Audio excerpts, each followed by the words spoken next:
Welcome back to Pedro's Movie Cavern. My name is Pedro. This is my movie cavern. And that is probably the last of the really long intros. I just filmed the train again, and because it was a really sunny day, I thought, oh, let's just turn it into a fictional Steven Spielberg film from the late 80s, early 90s. So, yeah, that's literally what I did. This is going to be part 3 of what's in the Blu-ray box. As you can see, there is another box. This is the box that didn't go through. The box that I did go through is currently just on my bed because this was underneath it.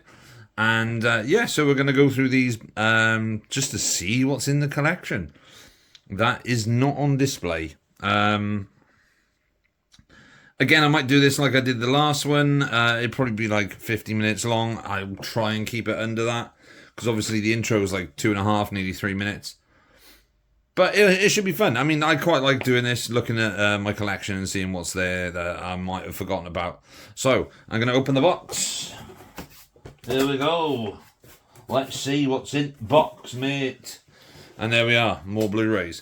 So, first of all, we have the movie Game Night with Jason Bateman and Rachel McAdams. A very funny black comedy. Very funny R-rated comedy as well. There is a character in this played by Jesse Plemons who is just gross. But yeah, it's a very funny film, and I picked this up very cheap. I think I picked this up in a charity shop, actually. It might have been, or it might have been a CEX, I can't remember. But yeah, Game Night, funny black comedy.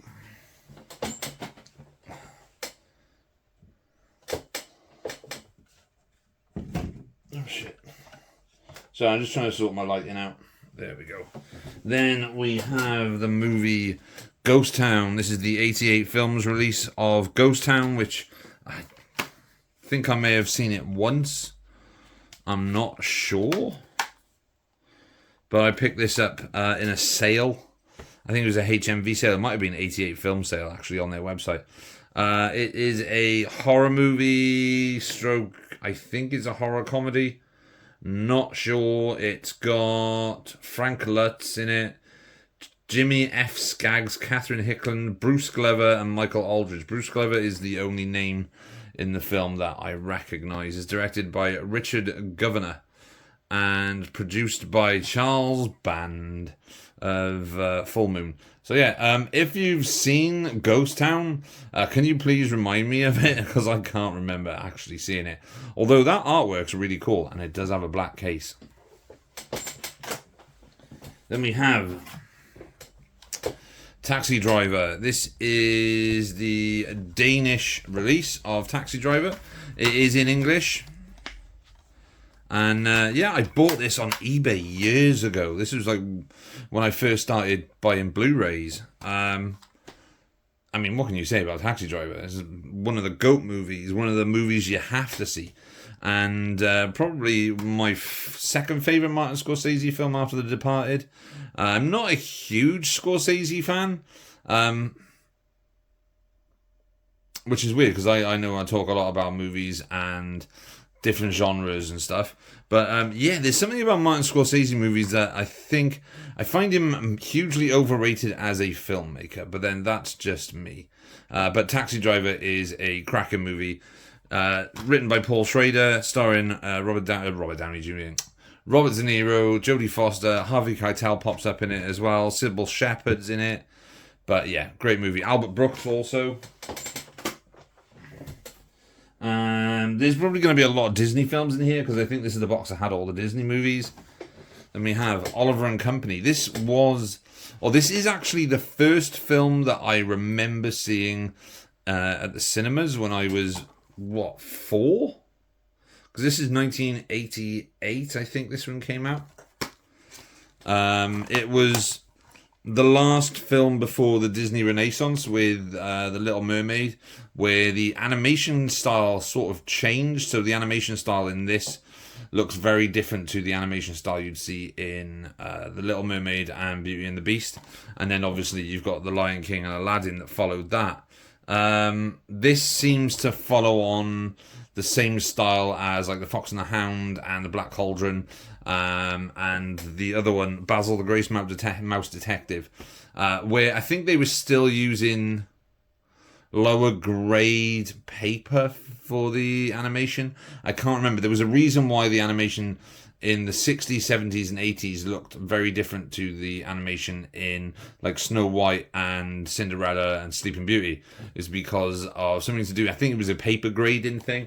Not 100% sure, I'll have to double check on that, but I vaguely remember seeing a documentary about why the animation looks different during these periods. But Oliver and Company, I've seen it maybe twice, and yeah, it's a good film. I quite enjoyed it.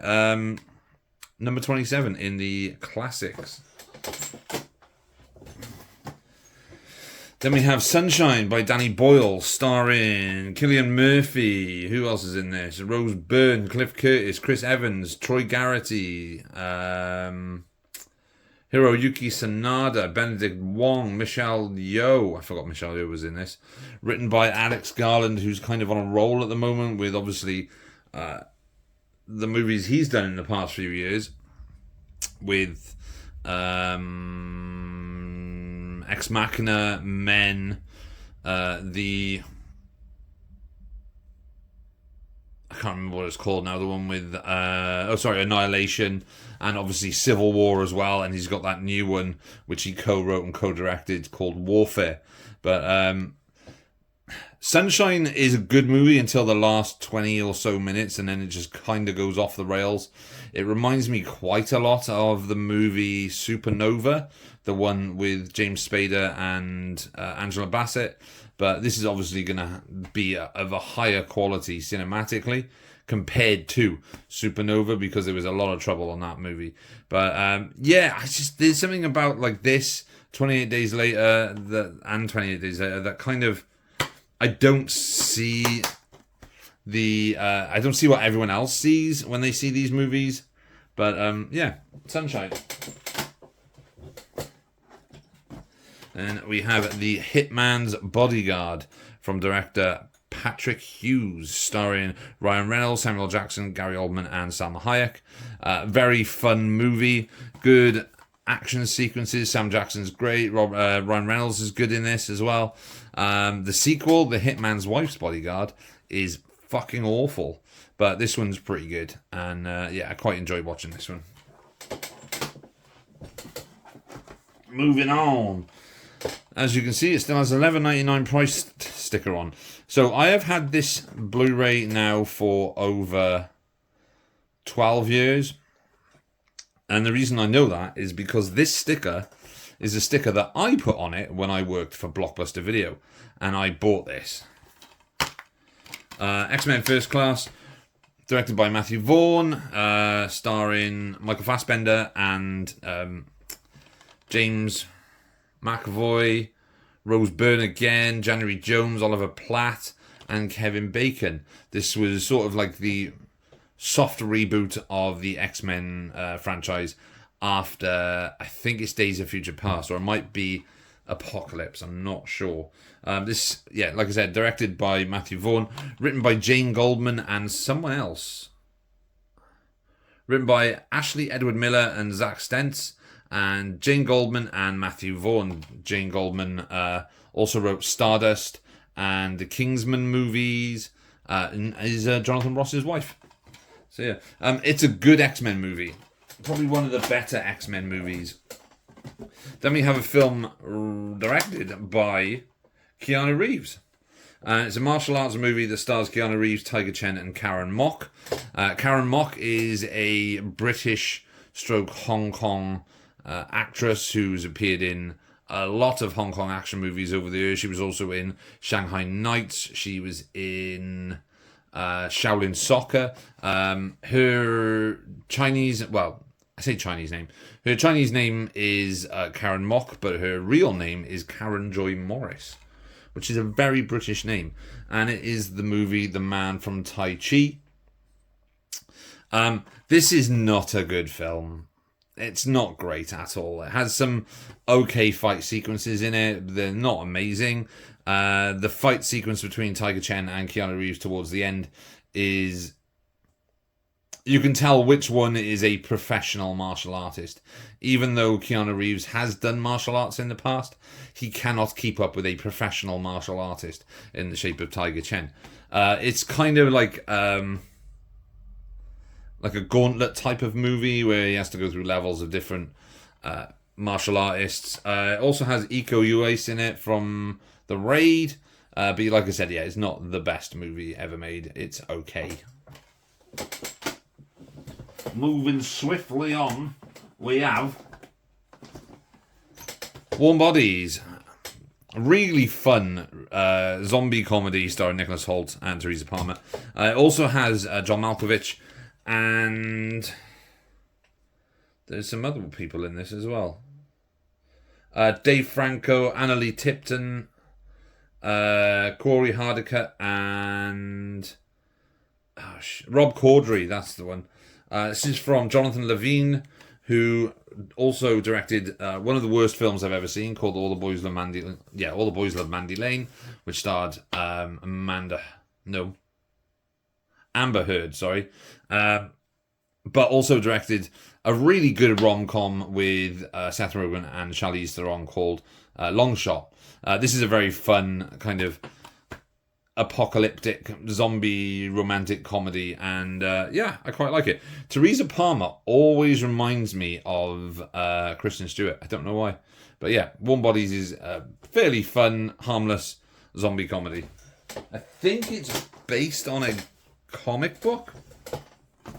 Then we have Disney's Alice in Wonderland, the animated classic number 13 from... what year was this? I wish they put the fucking years on the back of things. So it doesn't say. But it's one of the... it's the 13th in the line of Disney's classic animated movies. Alice in Wonderland, ladies and gentlemen.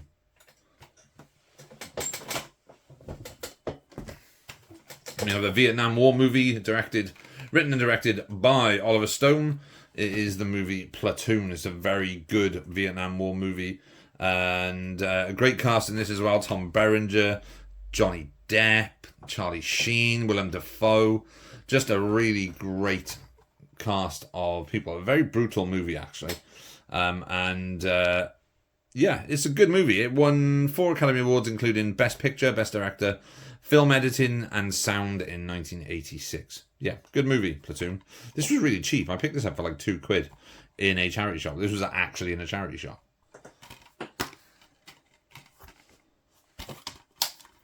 Might have to give this a rewatch again, because I've not seen this in a very long time. But yeah, Platoon. Then we have The Expendables, the action franchise starter from Sylvester Stallone, starring... let's have a look. Who we got? We got Stone Cold Steve Austin. We have Dolph Lundgren. We have Randy Couture, Jet Li, Sylvester Stallone, Jason Statham, Terry Crews, Mickey Rourke, and Bruce Willis as Mr. Church. Also features Arnold Schwarzenegger in a very small cameo role alongside Bruce Willis. Also has Gary Daniels in it as well, and there is someone else in this, but I'm probably forgetting now. This was a good franchise starter. The second film in the franchise was even better, and then it just went shit. Expendables 3 is awful. Expendables 4 is a absolute travesty. But Expendables 1 and 2 are what we wanted to see from a film franchise that featured a load of the old guard action heroes. But good stunt work, good action. Expendables. We have number 47 in Disney's classics with Meet the Robinsons. Funnily enough, I haven't seen this because I can't really talk about it. So I was picking up all the Disney movies, really, really cheap. I think the cheapest one was like 20p on Vinted, which I can't remember which one it is now. But I'm trying to get as many as I can. Have I seen this? I might have seen this. I'm not 100% sure. But this is Meet the Robinsons. Like I said, it's number 47 in the classics. This would be a very odd Disney film. It is the movie I Saw the Devil, from the director of The Good, the Bad, and the Weird, and featuring the star of Old Boy. Is it Bong Joon-ho? No, Kim Ji-woon, sorry. Kim Ji-woon, who directed The Good, the Bad, and the Weird, Bittersweet Life, which is absolutely incredible, and A Tale of Two Sisters, as well as the Arnold Schwarzenegger film The Last Stand, which I think was his first film when he came back from being the governor of California. But this film, oh man, this film is brutal. It is a relentless, violent cat and mouse game between I think he's a lawyer and a serial killer. Stars Byung-hun Lee from Bittersweet Life and G.I. Joe: The Rise of Cobra. He was the one who played Storm Shadow. And Choi Min-sik, Old Boy himself, Oh Dai-soo, from the movie Old Boy. Yeah, if you've never seen I Saw the Devil and you want a horrifically violent horror thriller, then I Saw the Devil is exactly what you need. It's an incredible movie. Definitely worth checking out. Now, going 180 degrees back to the Disney movies, we have the movie Pocahontas. This is still sealed, as you can see. Because, like I said, I was collecting all the Disney movies, and some of them are still sealed. The other one, I can see 2 that are actually sealed at the moment. But Pocahontas from 1997 features the voice of Mel Gibson as Captain John Smith. I vaguely remember this. I don't remember it being a huge movie for us as kids when we watched all the Disney movies, but this is number 33. I will at some point watch this, but I do have a subscription to Disney Plus, so I could just watch it on that, but I might just watch the Blu-ray instead. The next one is also sealed, which I just realised, and it is a classic. I have seen this many times. I have owned the VHS, I own the DVD, which got stolen. And this is number 32. It is The Lion King. Obviously, The Lion King is one of the greatest animated movies of all time. Fantastic score by Tim Rice and Elton John. Great songs like Hakuna Matata and The Circle of Life by Elton John. It's The Lion King. What can you say about The Lion King that hasn't been said a million times? Yeah, great movie. It is number 32, like I said. And obviously, prior to that, the film that came out was Aladdin, number 31 in the Classics collection. Aladdin, again, is a phenomenal animated movie. It followed up the Beauty and the Beast, which was the follow-up to the Little Mermaid, which was the start of the Disney Renaissance in 1989. It's Aladdin again. Like I said, it's amazing. It's beautiful animation, fantastic voice work by Robin Williams, and yeah, just you never have a friend like me. And then we have the Beauty and the Beast. This is the Diamond edition of Beauty and the Beast. 3 discs? Yes, 3 discs. This was £2 in CEX. The double play is number 30 in the Classics collection. And it's beauty, like The Lion King and like Aladdin, there's not much I can really say apart from this film is a beautiful animated movie. It is very well made, and it was the first animated movie to be nominated for both animated film and Best Picture of all pictures in 1992, I think. But yeah, great movie, great animated film. Then we have another sealed one, number 21 in the Classics collection, and it is Robin Hood. Ooh la la, Robin Hood. Great movie. Like I said, Disney's 2D animation from, let's say, Mulan backwards is just its peak 2D animation. It's genuinely just fantastic storytelling, fantastic animation, fantastic voice cast, fantastic songs. They were on another level compared to any other animated animation studio at the time, and obviously Disney being the big one in the Western world as opposed to what was coming out in Japan or was the sort of art housey stuff that was coming out in Europe. But then you also had the indie stuff from Ralph Bakshi and what else is there? Like the Nelvana stuff from Canada, like Space Hunter, Star Chaser, The Legend of Orin. You got rock and roll, heavy metal. But Disney was just like they were the goats of 2D animated feature films, and Robin Hood is again a classic in that pantheon of animated awesomeness. So Robin Hood.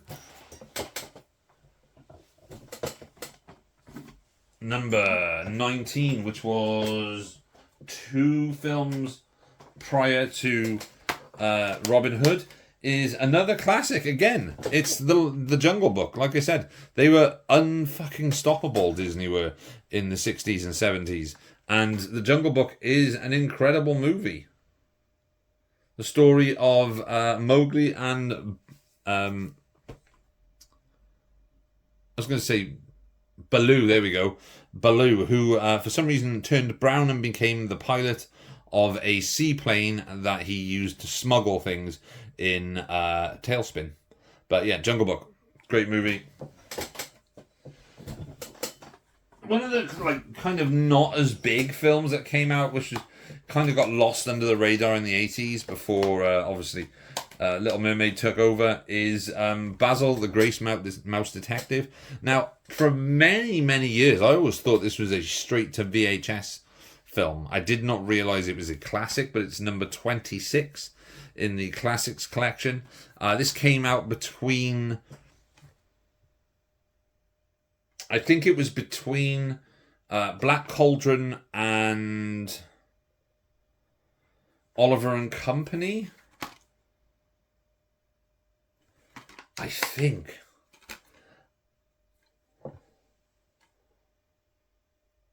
Again, this hasn't put the year the film was made on it. But the Blu-ray was released in 2015. But it is the 26th animated classic, and it is Basil the Grace Mouse Detective. I cannot remember anything about this film. Moving on.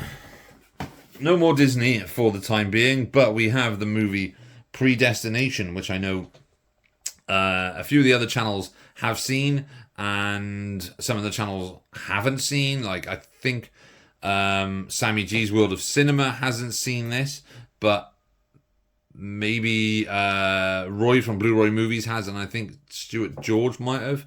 But yeah, Predestination is a very, very clever time travel movie from the Spierig brothers, who originally were...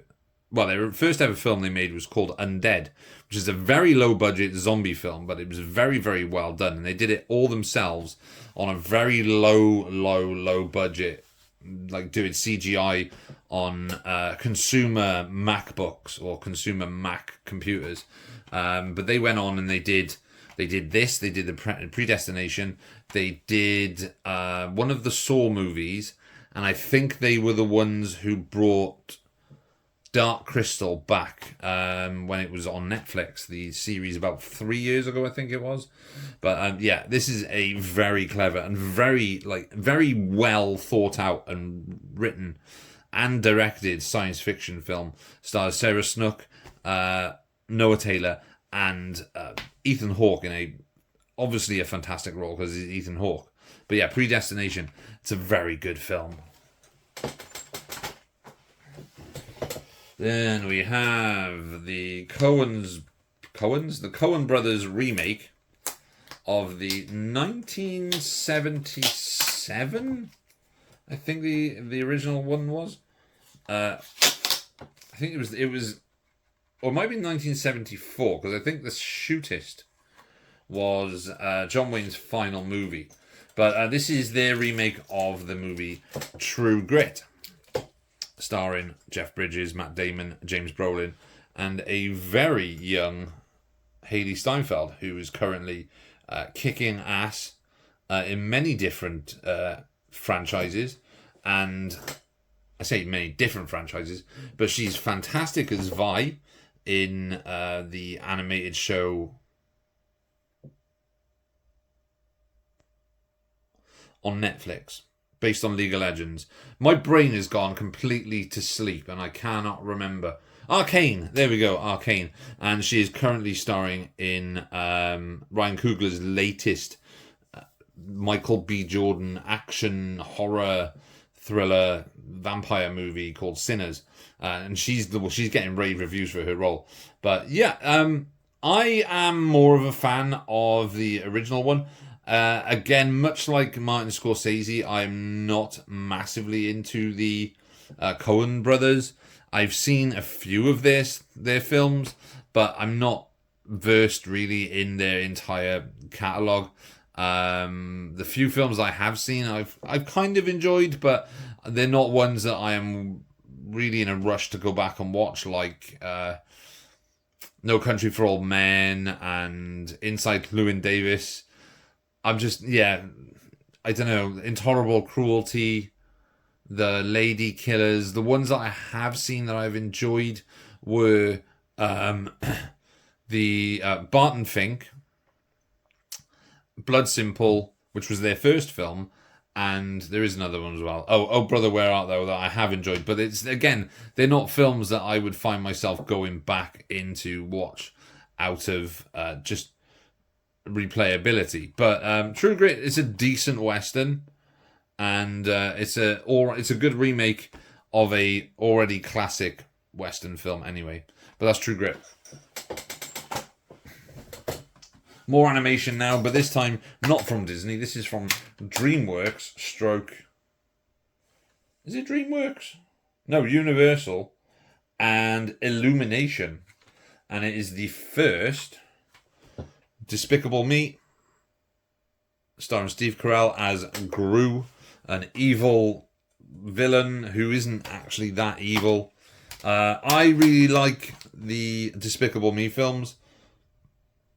They were kind of different at the time, but I think they milked the franchise a bit too much, especially with the Minions. But Despicable Me 1 is a very fun movie, as is Despicable Me 2, or in this case, Gruesome Meg 2. This is, again, I think this is a Dutch Blu-ray.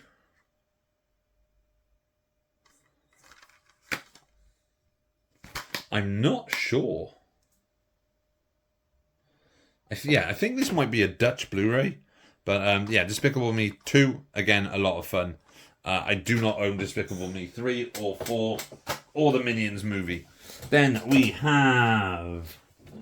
If I can get this bloody label off, because it's doing me chuffing. Just right over is fucking Bonds.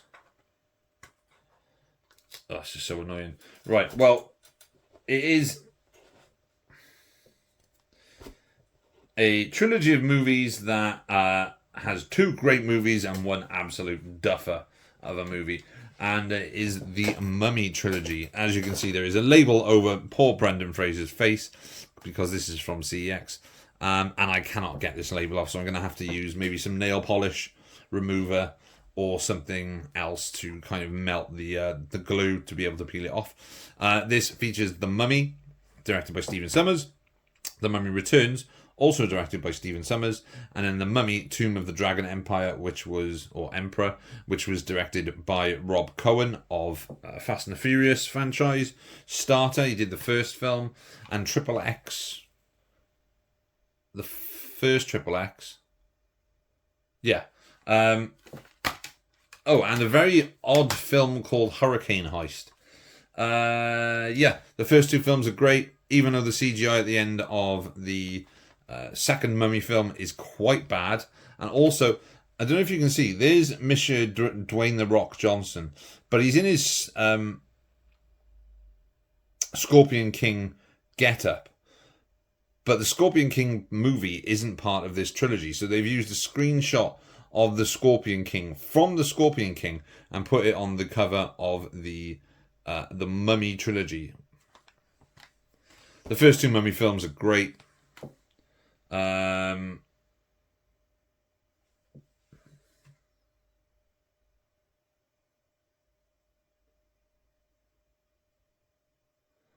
Okay, what's really cool, which I didn't realise this, is that Stephen Sommers actually wrote the first two Mummy movies and directed them, but he didn't write the third one. I think Stephen Sommers is a very underrated filmmaker. He's made quite a lot of good films, like the first two Mummy films, Deep Rising, the first G.I. Joe film, and a really good sort of underseen film with what's his name? The one who was in Star Trek that passed away. The J.J. Abrams, who played Chekhov. Anton Yeltsin, called Odd Thomas, which was very, very good and hugely underrated. And massively, just very heartbreaking towards the end of it. But yeah, the Mummy Trilogy with The Mummy Returns, and The Mummy Tomb of the Dragon Emperor. Good trilogy.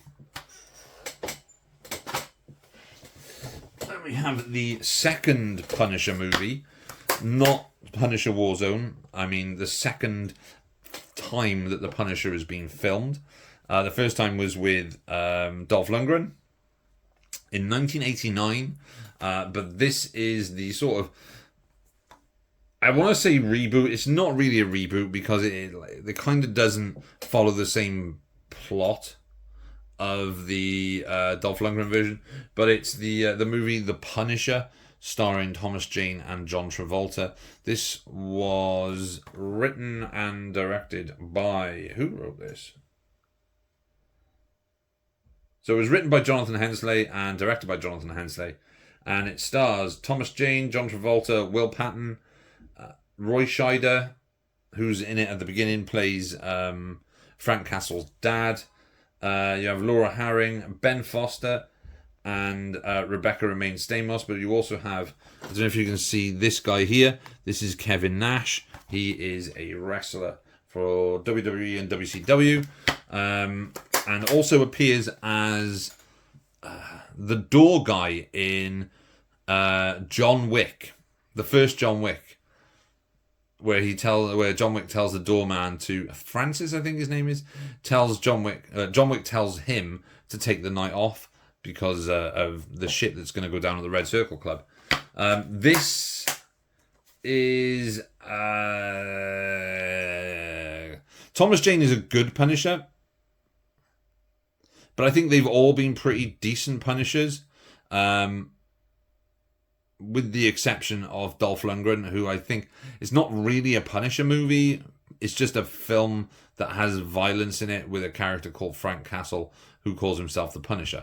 Whereas this feels more like a Punisher from the comics, and more so the Punisher Warzone with Ray Stevenson is almost comic book accurate Frank Castle in movie form. But personally, I think John Bernthal is the best iteration of the Punisher in the Daredevil and Punisher series that Netflix put out, and I think he is in the new Disney Born Again Daredevil series. Yeah, it's got some decent action, but other than that, it's a bit of a shit film, to be honest with you, but I quite enjoy it. Then we have the last good film that Ridley Scott made, The Martian, with Matt Damon. Another film where the US spends a ridiculous amount of money to rescue Matt Damon. They did it in Saving Private Ryan, and they did it in Interstellar as well. But yeah, that is The Martian. Just a really good sci-fi movie based on a novel by... I should know this because I have the novel and I've listened to the audiobook. And I hate the fact that they don't fucking put it on you.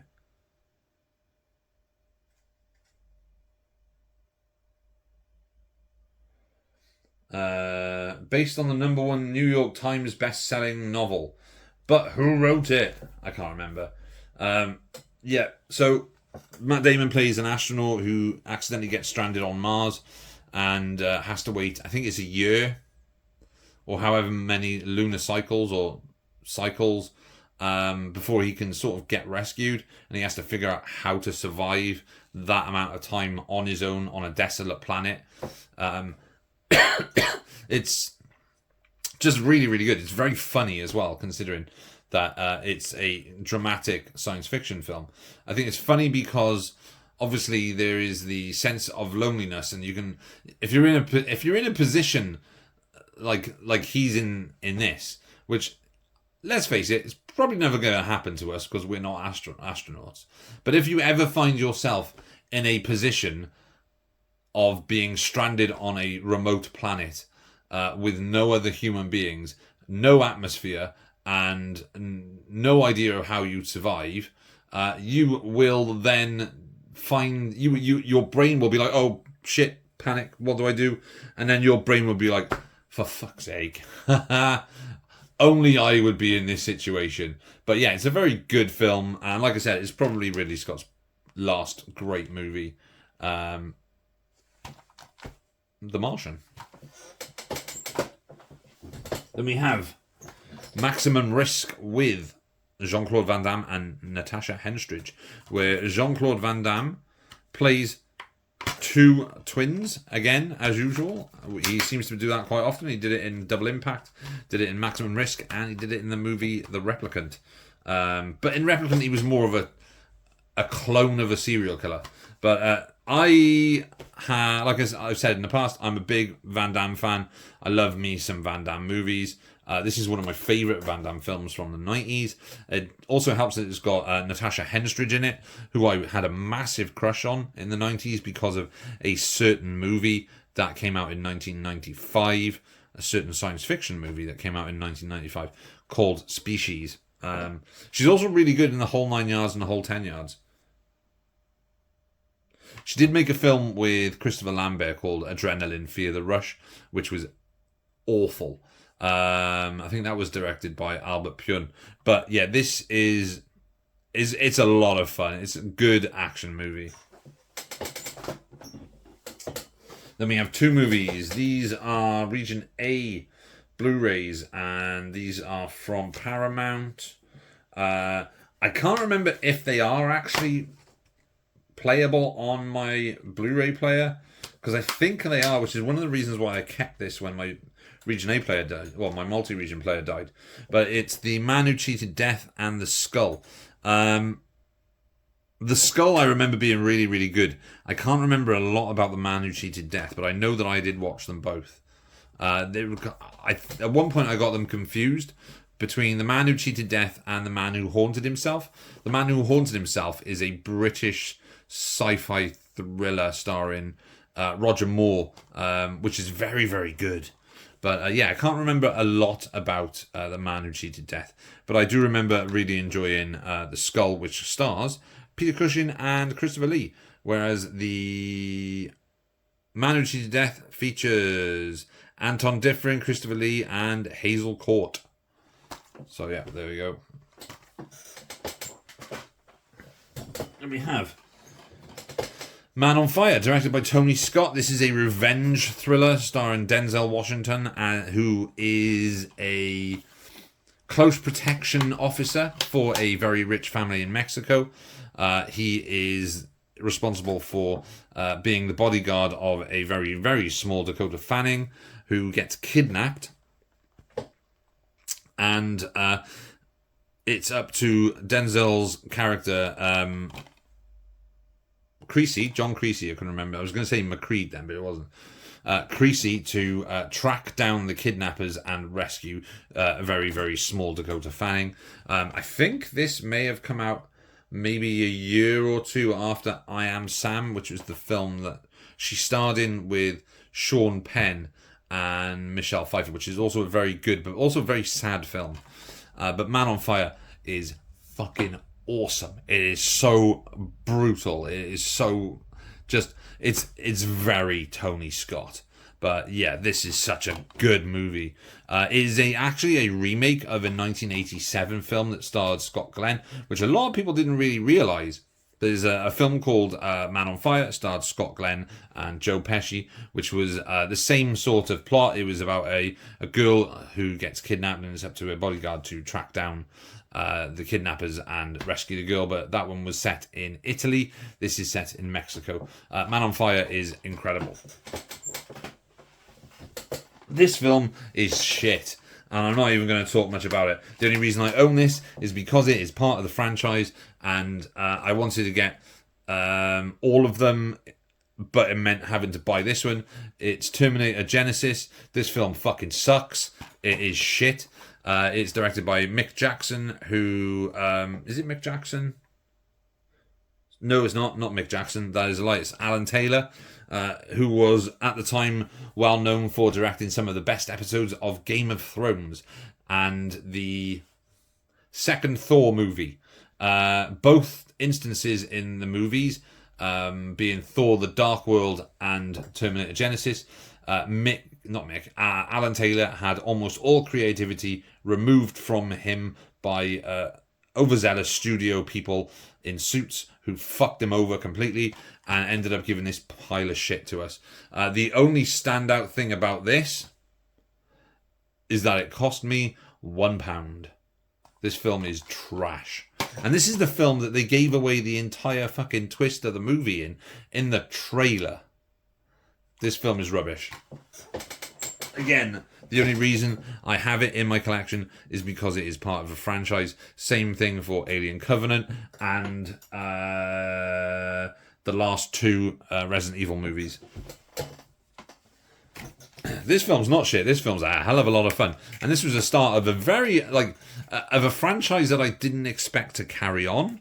And it is Olympus Has Fallen. This came out around the same time as another film called White House Down, which was directed by Roland Emmerich and starred Channing Tatum and Jamie Foxx, about the White House being taken over by terrorists or like splinter governments from other countries.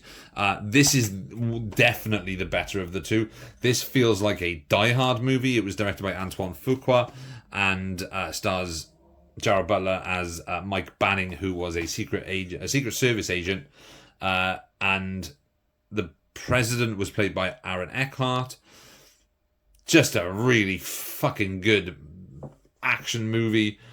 Straight up, like R-rated Die Hard type of movie, and it works so well. I love this film.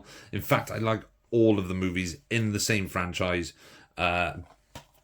Personally, my favourite is the second one, which we will be getting to soon, but you're not allowed to say that because that's meant to be the worst of the three. But yeah, Angel Has Fallen, not Angel Has Fallen, Olympus Has Fallen, has actually spawned a television series called Paris Has Fallen, which I believe is on a second series now. They're filming a second series now. I think they're filming it in Cardiff as well, which is really cool.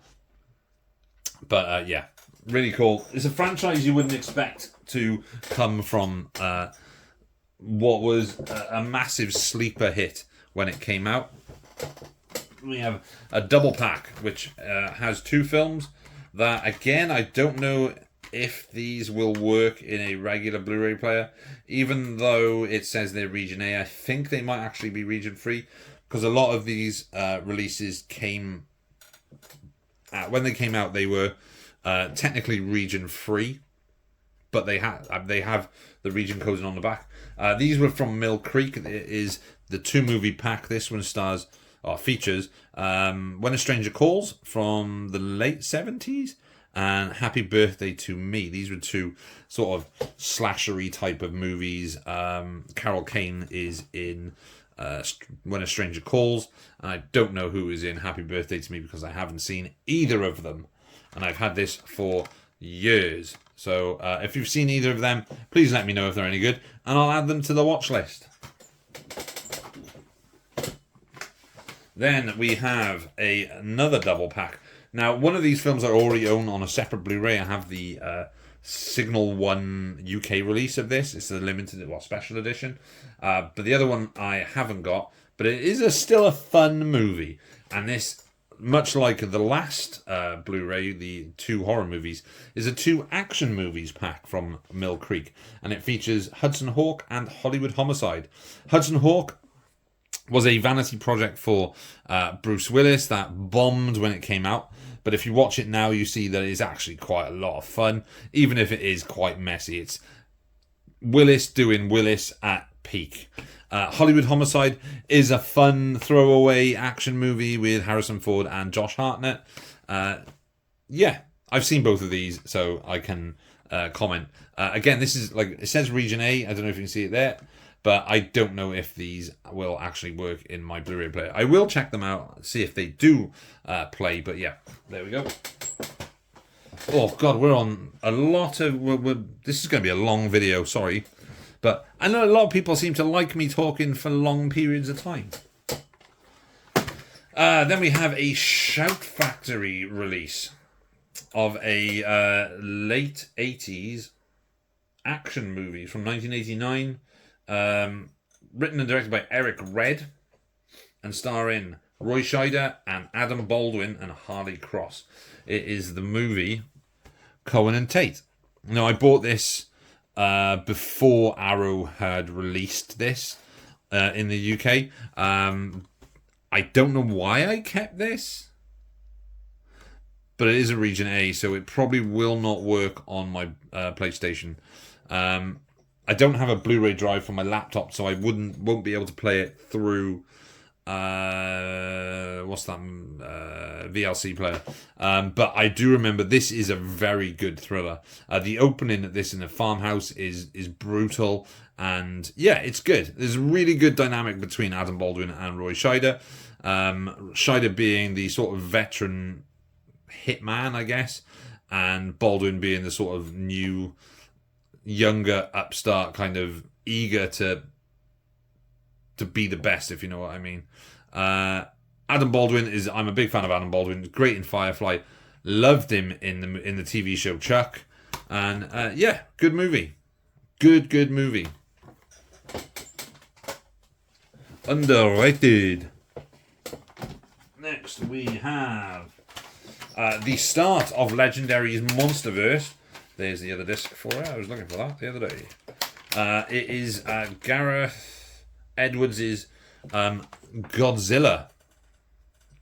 A very, very good Western reimagining of Gojira, which spawned a fantastic over-the-top franchise that not only features Godzilla, but also King Kong, and has led to, I think it's 5 movies now and a television series. So you've got Godzilla, Kong Skull Island, Godzilla King of the Monsters, Godzilla vs. Kong, and then Godzilla X Kong New Empire, and also the television series Monarch, which I cannot wait for season 2, because Monarch season 1 was great. But this is really, really good. This is the type of kaiju movie that was sorely missing. Like, when you think about the 1998 version of Godzilla, the problem with that film is that it doesn't look like Godzilla, and you see Godzilla way too much in that movie. But in this one, it's kind of like the movie Cloverfield, where, like, you know there's a monster there, you can see the monster, but the monster is viewed only fleetingly. And in this, that's what makes this work more. Obviously, we got Godzilla showing up more and more in as the franchise went along, but as a newer sort of MonsterVerse franchise, Godzilla is a great addition to that world. And we have As you will see, this is a a rental copy of a stop motion animation, which is, I picked this up in Blockbuster years and years and years ago. Why has my lamp gone off? My lamp has died. No. It's not charged, that's why. This one is the movie Paranorman, from the makers of Coraline. Was it Henry Selick? I think it might have been. Don't quote me on that though. It might not have been. No, it was Chris Butler and Sam Fell who created, wrote and directed Paranorman. It's from the studio Leica, who also did Kubo and the Two Strings, which is another really, really gorgeous looking stop motion animation. But Paranorman's really fun. It's a lot of fun. The stop motion is incredible, and yeah, really good. Love that movie. It's a very hard film to get hold of at the moment, apparently. Moving on, we have a film I think I talked about once or twice before, which is a really good 50s. Is it 50s?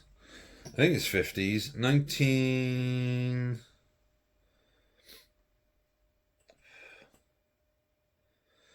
Doesn't say. I think it's 1957. This is a thriller that stars Frank Sinatra and Sterling Hayden, about a assassin who is hired to kill the president on the day that he comes through this small town. The small town's called Suddenly, and it basically becomes like a battle of wits between the assassin and the town sheriff. And it's the movie Suddenly. And this is very, very good. It's very hard to get hold of, or it was at one point very hard to get hold of. I first saw this on a bad transferred DVD, like a very budget DVD that was released here in the UK back in the early to mid 2000s. And then I saw, when I got the multi-region Blu-ray player, I picked this up. This is released by Image Entertainment. And yeah, this is a very good film. Sadly, it was remade by Uwe Boll as, I think it was called The Town of Suddenly. And it starred Ray Liotta. But yeah, this is a really good film and a very underrated performance by Frank Sinatra. Then we have another Region A release. This I also have on UK Blu-ray. I bought it this year, actually. It was in a sale from Signal 1. But this is the Kino Lorber Studios Classic release. I cannot play this anywhere in this flat because it's a Region A. But it's Mr. Majestic, starring Charles Bronson, where he plays a watermelon farmer who has to go up against Al Lettieri from the Godfather movie. Also stars Linda Crystal and Lee Purcell. Written by Elmore Leonard. Music by Charles Bernstein.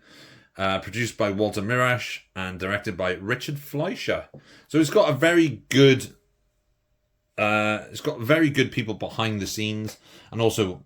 Charles Bronson is always worth watching, but this is a very cool, like mid-70s action film. Definitely worth checking out. Mr. Majestic. If you don't obviously have a Region A player, I'd say don't get the American one because you won't be able to play it. But the Signal 1 release generally comes up in sales quite often. I think it was $5.99 when I bought it. But yeah, good movie. I was looking for this the other day because I wanted to watch it. I thought it was on the shelf, but it wasn't. This is a Guillermo del Toro movie about giant robots fighting giant monsters, and it is the first Pacific Rim. I quite like the second Pacific Rim. It's not a bad movie. It feels more like a Godzilla film than this one does, but this is still this is what you want. The visuals in this film are stunning. The 3D effects, while the film wasn't shot in 3D, it was post-converted to 3D. after the fact. It was actually overseen by Guillermo del Toro to make sure that the 3D processing was done correctly, and because of that, the 3D actually does work. This is not the 3D Blu-ray. This is just the regular Blu-ray, regular blue. I can't really watch 3D movies because I have to wear glasses to watch films anyway, so I end up having to wear 2 pairs of glasses. But yeah, this is such a cool film. Gypsy Danger. Badass name for a badass robot. Stars Charlie Hunnam and Idris Elba. Also has Ron Perlman and Charlie Day in it. Yeah, it's cool. I'm going to keep this out because I might actually watch this tonight. Right, we have a total of 1, 2, 3, 4, 5, 6, 7, 8, 9, 10, 11, 12, 13, 14, 15, 16, 17 movies left to go. So yeah, 17 movies left to go, and then in another video I will do the second layer. But I will point out there is a film in here that I have talked about not being a very big fan of, which is... I'll do this quickly. Yeah. Deep Blue Sea. I'm not a fan of it. But it was cheap, so I picked it up. So, we have Solomon Kane, directed by... I follow her. So this is directed by MJ Bassett. MJ Bassett used to go by the name Michael J. Bassett, but then they transitioned, and they have been knocking out some great sort of mid-budget fantasy and action stuff over the last couple of years. They have now just finished production and I think post-production on the movie Red Sonja, so I'm looking forward to seeing how that turns out. But MJ Bassett started their career with a film called Death Watch, which was a World War One trench horror movie. And they've been churning out some really good stuff over the years. This is a very cool movie. Had it had a higher budget, this probably would have made a lot more money. But this is a very cool sort of violent fantasy comic book movie, I guess you could say. I think it's Edgar Rice Burroughs.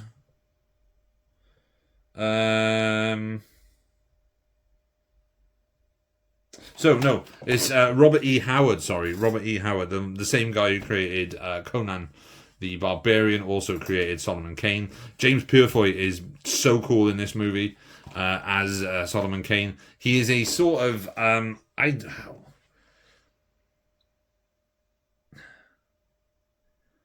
don't really know what you could call him. He's like a demon hunter thing. So I'll read that it says Solomon Kane is a brutally efficient 16th century killing machine.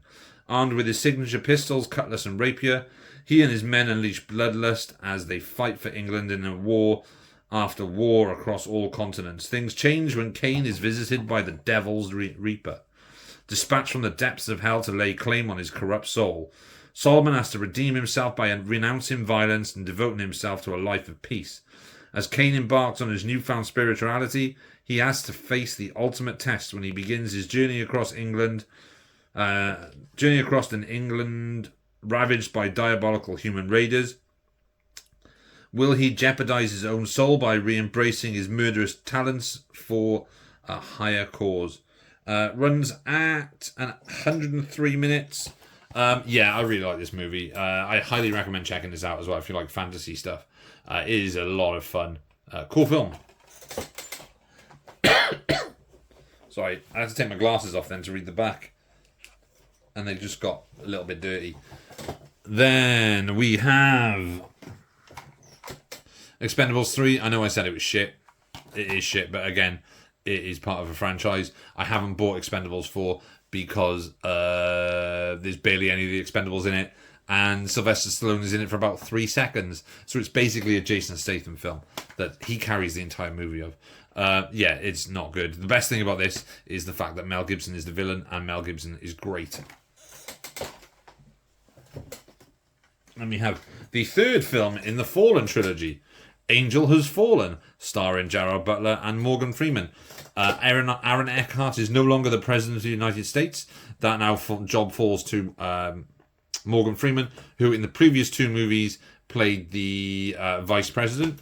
He is with Jared Butler playing Mike Bannon, a former special Secret Service agent. This is where everything flips, and we find that Mike Bannon is now on the run because he's been framed for the attempted assassination of the president. Cool film, good action, great villain. Like, there's a really good villain in this, played by Danny Huston, and Danny Huston always plays really, really good villains. He's sort of got to the point now where he's typecast as the villain. But yeah, fun movie. There's a really cool bit at the beginning with drones. Just badass action movies. This one is directed by, I think it's Rick Romanwow, or Romanwow. Yes, and stars Jared Butler, Morgan Freeman, Jada Pinkett Smith, Lance Reddick, Tim Blake Nelson, Piper Perabo, and Nick Nolte as Mike Banning's father. But you've also got Danny Huston, Frederick Schmidt, Michael Landis, Joseph Milson, and Dree or Ori Pfeffer. Not sure. Screenplay by Robert Mark Kamen, who, if I'm right, he's the guy who created The Karate Kid. But yeah, Angel Has Fallen, fun action movie. Not my favourite in the trilogy. It's probably my 3rd favourite, but it's still a good action film. And when I bought this, I was just like, yeah, I'll get it. It was $6.99 from Germany, so I was like, ooh, I'll get that. And I really like that cover. Next up, we have an underrated Nicolas Cage movie. This is a very silly film. The only problem with this movie is that it stars Amber Heard. It is the movie Drive Angry, starring Nicolas Cage, Amber Heard, and what's his name? William Fichtner as the accountant who is sent from hell to bring back Nicolas Cage's character who has escaped from hell to find the cult who have killed his daughter. It is absolutely bonkers. There is a gunfight during a sex scene, not with Nicolas Cage and Amber Heard, but it is a absolutely bonkers movie. I do believe this was filmed off one draft. It was written by a writer called Todd Farmer and co-written and directed by Patrick Lussier. Now, if I remember rightly, I asked him about this on Facebook, and I said, how many drafts did it take? And I think they said it was so good that they didn't want to replicate, they didn't want to ruin it by changing stuff in in multiple different drafts. So they ended up filming Drive Angry off a first draft, which is very rare to happen with a film. At some points you can kind of tell it's a bit of a first draft. It's a bit of a first draft movie, but it's fun. It's a lot of fun. Like I said, the only bad point is Amber Heard, who I'm not a fan of. But William Fichtner's great in this as the accountant. Nick Cage is really good. And we also have David Morse in this as well. And David Morse makes everything worth watching. Then we have Children of Men. I'm not going to talk too much about Children of Men. All I'm going to say is that this is a phenomenal movie from Alfonso Cuarón, which a very good a British dystopian sci-fi movie. If you haven't seen Children of Men, do yourself a favor, watch it. It has some amazing moments in it. There is a very, very cool one-shot, or oneer. Clive Owen is great. Julianne Moore is also great. Michael Caine is in this as well. Just, this is a massive recommendation. If you have never seen it, watch Children of Men. It is an incredible film. Then we have George Lucas's first ever feature-length movie, and this is the director's cut, and it is THX 1138, which is it's a dystopian sci-fi thriller, starring Robert Duvall and Donald Pleasance.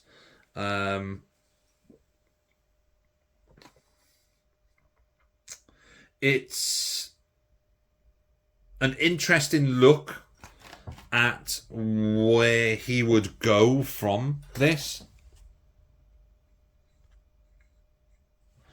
Yeah, it's an interesting look to see where he would go from this. Obviously, the follow-up film he did was American Graffiti, but he followed up American Graffiti with Star Wars. But yeah, this is a very good dystopian thriller.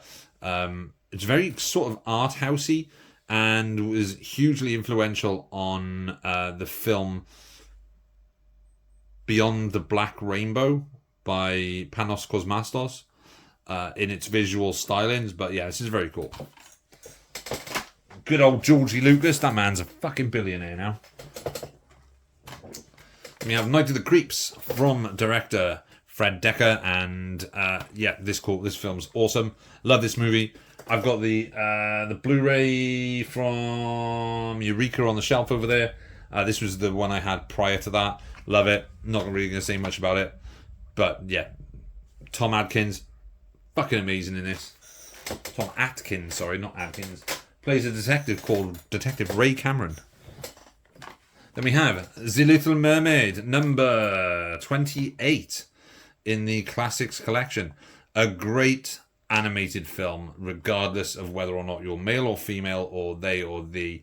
I don't know the pronouns. Pronouns doesn't matter, because The Little Mermaid is great. It has a fantastic soundtrack, beautiful animation, and Jodie Benson's voice in this is phenomenal.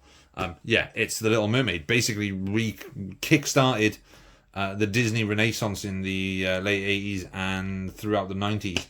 Brilliant film. I feel like I should rush through the last few, but fuck it.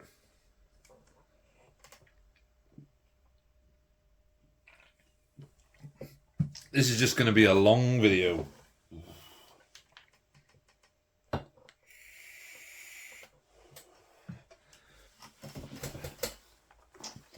Then we have, I think these have still got the stickers on. This is the Guardians of the Galaxy Volume 2. This is written and directed by James Gunn. It is the sequel to Guardians of the Galaxy, believe it or not. Because this is the second one. It's Guardians of the Galaxy. Again, another one which still has the labels on, because I haven't taken it off. This is a film I still have yet to see. I bought this in CEX. It cost me that much money, and it is the movie Hell or High Water. It is written and directed by Taylor Sheridan, who is probably more well known for the TV shows Yellowstone and I think is it Oil Man with Billy Bob Thornton. But this is apparently a great modern western. Stars Ben Foster and Chris Pine, and also Jeff Bridges. I've heard rave reviews about this, so I will at some point try and get around to watching it. But yeah, there we go. That's Hell or High Water. It cost me £3. Right. We have 2, 4, so we have 7 left. Brawl in Cell Block 99 with Vince Vaughn. This is when Vince Vaughn kind of dropped off the face of the earth after, I think it was The Internship or maybe The Dilemma. And he wasn't really getting many roles as well, but he ended up in this Brawl in Cell Block 99, which is a sort of throwback to the prison dramas of the exploitation prison dramas of the 70s and the 80s, where he's kind of incarcerated under the eye of a corrupt prison warden and forced to sort of fight. This is from the director of Bone Tomahawk and Dragged Across Concrete, which is S. Craig Zahler. This film is really, really brutal, really good though, and worth checking out if you like sort of throwback exploitation movies. Vince Vaughn is very imposing in this. You wouldn't really think about it, but because of his height and his build, like he always plays like the mouthy guy in comedies, but in this, he's scary. But yeah, it's really good. And we have a film which many moons ago, I on my website. Oh, I didn't know what is this a soundtrack? No, it's the DVD. On my website, I came up with this thing called the Badass Alphabet, which was an awesome action type movie for each letter of the alphabet, and I think I got as far as B. I think I did A and B, and that was it. I couldn't be bothered writing anymore. But this was under F for From Paris with Love. This is the French release, I believe. Yes, this is the French release of From Paris with Love. It used to have a slipcover, but the slipcover kind of it was a bit ruined when it got delivered because this was secondhand. Well, it wasn't brand new, but when it arrived, the slipcase had a bit of a tear in it, so I just got rid of it. But this is one of my favourite John Travolta films. And one of my favourite John Travolta characters. He plays a character in this called Charlie Wax. Charlie Wax is a high-level CIA operative who kind of plays by his own rules, but always gets the job done. And yeah, he's so fucking badass in this movie. Jonathan Rhys-Meyers is also okay, even though I'm not a huge fan of him. But the action sequences in this are frenetic. They are fast-paced. The banter from John Travolta is great. The dialogue is great. There is a scene which will take you right out of the movie and shock you at how brutal it is. And I can't remember who directed this. I think it might be Gerard Croisat. No, Pierre Morel, the director of Taken. So if you really like the first Taken movie, I highly recommend From Paris with Love. It is a lot of fun. And like I said, it's probably Travolta's best movie since... I don't really know. I'm not going to say Pulp Fiction because he did some other decent movies in the 90s, like Michael and Phenomenon. But yeah, it's a very, very good role for John Travolta. From Paris with Love. Then we have my favourite of the Fallen franchise, London Has Fallen, which was not shot in London. This was shot in Bulgaria, because if you watch this, there are certain parts that are filmed on certain streets that you may recognise from other movies. Most obvious being the Expendables.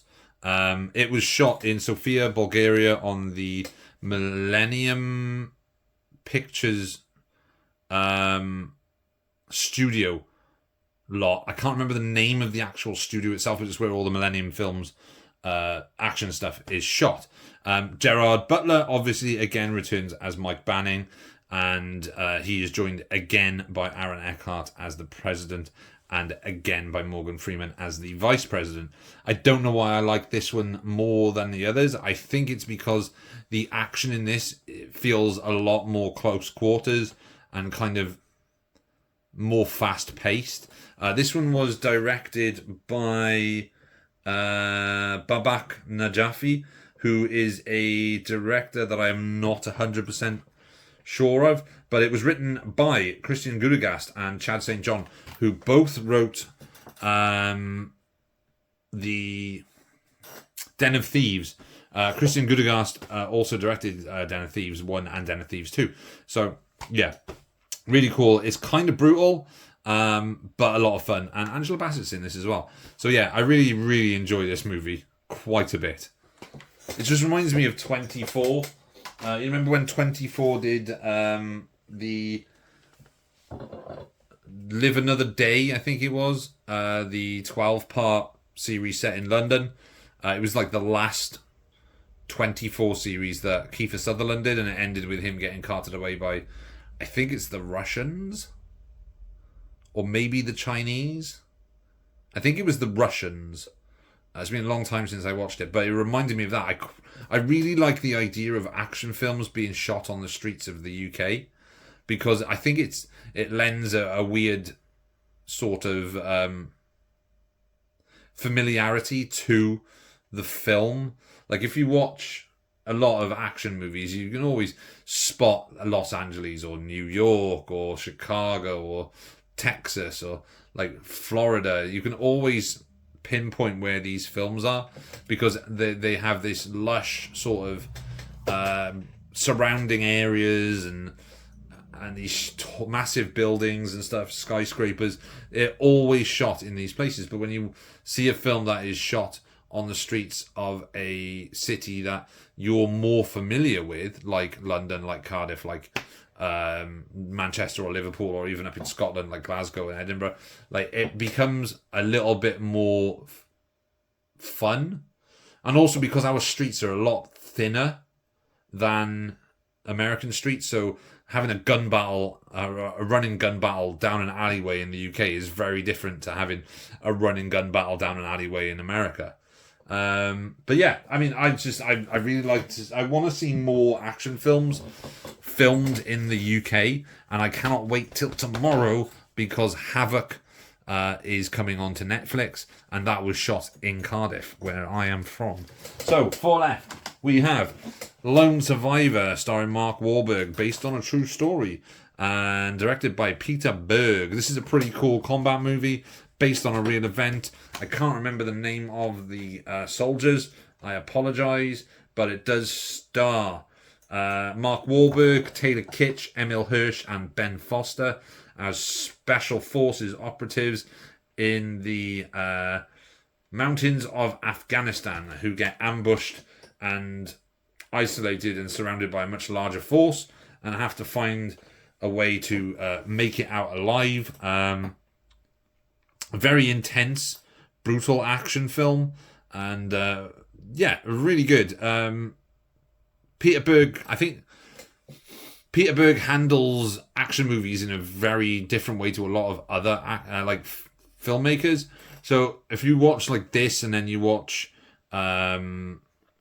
Patriot Day and Mile 33, you'll see what I mean, because it's a very it's handheld, but not in a way that it's virtually impossible to see. It feels more tactical. There's a lot of military, what's the word for it? Supervision, I guess, on these movies that makes it feel a lot more real. But Lone Survivor is pretty cool. Then we have number 49 in Disney's classics, and it is the final ever 2D animated movie from Disney Animation Studios. This film was a massive flop when it came out, because instead of making a new style 2D animation film, they tried to make this film more like the films from the 50s, 60s, and 70s by making it a musical, and it is Disney's The Princess and the Frog. I think the reason this failed is because we didn't want to see a musical, we just wanted an animated movie, and maybe The Princess and the Frog was the wrong story to adapt. They probably could have done something different. I don't know, there's something, I'm not a massive fan of this film. Like I said, the only reason I have this is because I was trying to collect all the classics, and it's number 49. But yeah, it's a shame that it didn't do the business it should have done. And this was only made because John Lasseter kind of pressured Disney into doing another 2D animated movie. I think he produced this when he became, I think he was Chief Creative Officer or something of Disney. I can't remember. He doesn't work for Disney anymore because he's a bit too touchy-feely from what I remember from the news. But yeah, Princess and the Frog. Not the top end of the Disney animated movies. Then we have The Rescuers and the Rescuers Down Under. This is number 29 and number 23. So number 29 would be Rescuers Down Under, and number 23 would be the Rescuers. I am not as familiar with the Rescuers as I am with Rescuers Down Under. I think it's because this came out when I was very small. It was from 1989. The Rescuers, I do vaguely remember quite a bit about it, but not... I say vaguely remember quite a bit. I vaguely remember some about it. But I remember a lot more about Rescuers Down Under because it was a film that was watched a lot on video and VHS. The Rescuers used to be on at Easter on like BBC One or BBC Two or maybe even ITV. But the Rescuers Down Under, interestingly enough, is the first Disney animated movie to use a sequence that is done in CG, which is the opening of Rescuers Down Under, where we fly through the outback and through these reeds that are all CG. It's very cool. But yeah, there we go. The Rescuers and the Rescuers Down Under. Annoyingly, I wanted to buy these as separate movies, but they weren't released in the UK. From what I gathered after doing a bit of research, they weren't released in the UK as separate releases. They only available via this double pack, so I ended up having to get this, which is really annoying because I wanted to line them all up on the shelves, and now I'm not able to do it because it's got 23 there and 29 there, which fucking sucks, man. But yeah, the Rescuers. And finally, after an hour and 20 minutes, I apologise for the length of this. I may have talked way too fucking much, but that's what I do. The last one of this layer is a film which is hugely overrated. I think people talk about this way too much and praise it way too much, but it's not an awful film, but it's not as good as people make it out to be. It's Zero Dark 30 from Catherine Bigelow and written by Mark Boole, starring Jessica Chastain, and it's about the capture. Well, it's about the assassination of Osama bin Laden in 2007, 2008. I cannot remember. Don't really care. This again is I believe this is Finnish, but yeah, meh. It's okay. It's not great. Yeah, but then I know people that will probably say, I know people. I believe people would probably say like otherwise, who think it's like a cracking movie. It is what it is. So there we go. Oops, knocked it. Apologies for the hour and a half it took me to record this video. I have waffled so much, and it's been actually quite fun. My voice is kind of going because of the amount that I have talked, and I do have a lot of stuff to do for the rest of the day, even though it is now 5:15 in the evening. So thank you everyone for watching. Thank you for listening to me talk. Again, apologies for the length. I didn't expect this to be an hour and a half, seeing as the last two videos of what's in the Blu-ray box have been about 50 minutes, 55 minutes. This is a lot longer. But what will probably happen in the next video is that I will talk about the movies that are in this, the rest of the movies that are in this box. But as for now, thank you for watching. Thank you for comments, for subscribing, for pressing the likes and the bell. If you want to watch more content from me, click subscribe, click the notification bell. You can if you want. I'm not really that bothered by that. I just like making videos, and if people watch them, that's a fucking bonus. I do want to just shout out to Ollie Loves Films for having me on his Monday night stream. I did have to apologise for talking too much, because I did sort of... I don't get to talk about movies that often with other people. It's usually just me sat here in the cavern in front of my my phone, which is what I record this on just waffling about movies, and there's no sort of back and forth. It's just me. So I want to thank Ollie Loves Films for allowing me to come on and just chat. And yeah, I will see you all in the next video, which hopefully will be a pickups video. I do have 4 movies that I've picked up, but I don't want to do a pickup video with just 4 films because they're not the most exciting films. They're just films that I picked up while I was in CEX the other day, and it came to about 11 quid, so they're not that exciting. But for now, as usual, I'm going to give you a salute. I'm going to throw up the peace sign. And I'm going to tell you that I am out. Cheers, everyone. Hope you all have a great rest of the week. Peace. See ya.